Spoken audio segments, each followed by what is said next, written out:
নাৰায়ণ কিনো তোমাৰ লীলা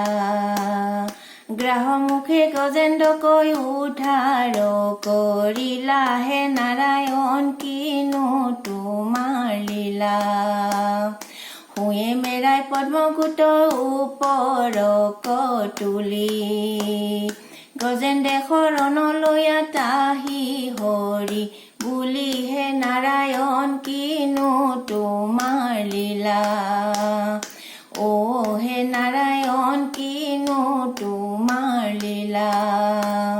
গ্ৰাহ মুখে গজেন্দ্ৰকৈ উদ্ধাৰ কৰিলা হে নাৰায়ণ কিনো তোমাৰ লীলা শুয়ে মেৰাই পদ্মগুটৰ ওপৰক তুলি গজেন্দ্ৰে শৰণলৈ তাহি হৰি